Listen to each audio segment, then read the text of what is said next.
Because the people that are involved in the social justice aspect of it think they're doing the right thing. It's sold and packaged so well, Joe. It's packaged so well. Yeah. Half the battle is how you package your message, right? Yeah. If you think about Trump's packaging with his message, great message. He beats Hillary, right? DeSantis' packaging of his message, it's not packaged well, right? Right. I think this is it's one of the things we have to be concerned about. We got to recognize who the heroes are. We got to address the drug issue that we're having with the borders.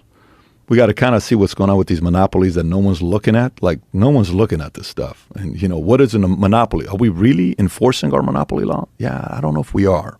There's a reason why we have the monopoly law, so the big guy cannot bully the other guy, right? Right. When they pitch stuff like, we need to raise the minimum wage, the bigger companies love it when you do that.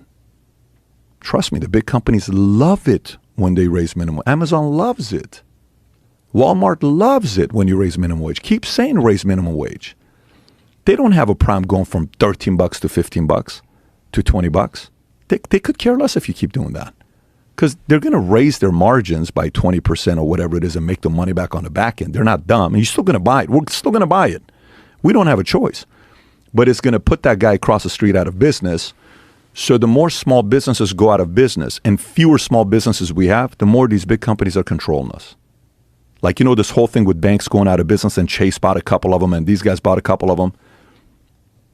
This is helping the bigger guys. Jamie Dimon's sitting there saying, oh, you know what? Let's keep raising, and we have to do the responsible thing, because the bigger guys get to buy the small community banks or the regional banks.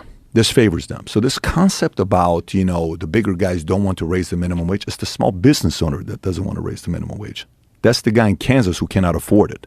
So you need to leave that guy alone, and you need to control New York. Like, making $15 in New York, dude, you don't have a life.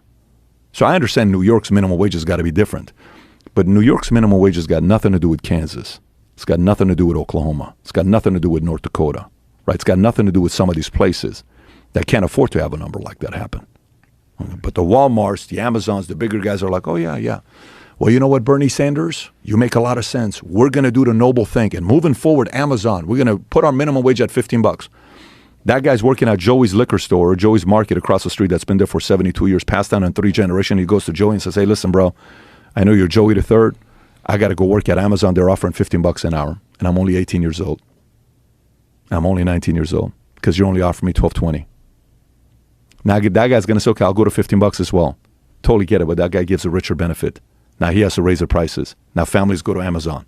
So capitalism, if we eliminate a lot of these small business owners, man, it's a very problematic issue. They get to raise the prices whatever they want to raise it to. Well, we saw a lot of that during COVID, right? I mean, that's what benefited people during the lockdowns. Who benefited? The large businesses. Mm-hmm.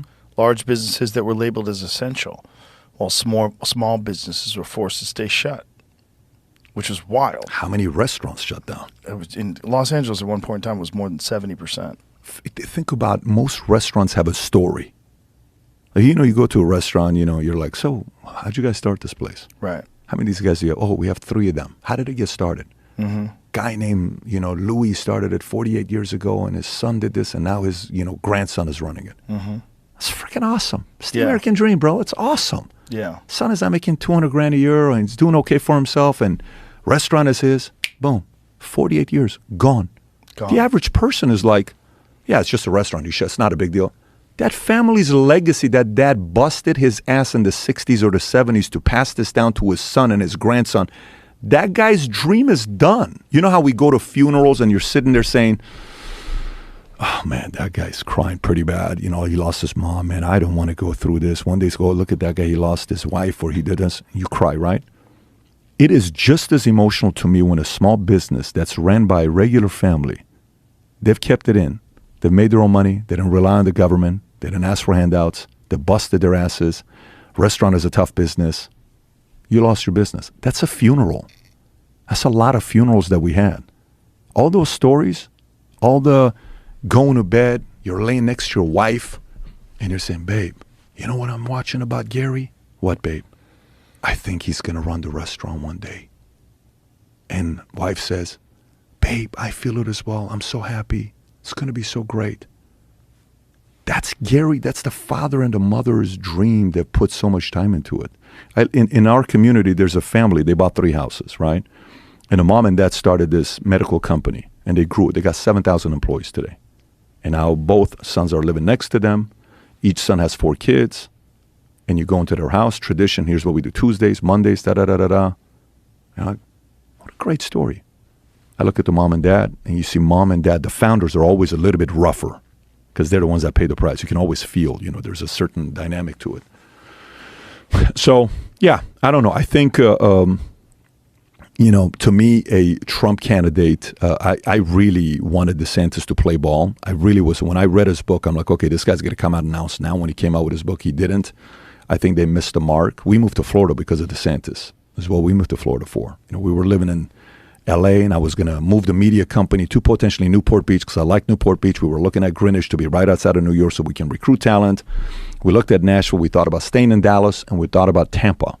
And then all of a sudden, I'm like, okay, the way COVID is going, babe, we're going to Florida.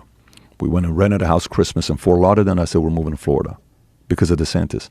But I think Trump is a guy that I think he's the only guy that's shown, him and RFK, that are willing to go up against some of these guys. But RFK's got to go through a guy named Joe.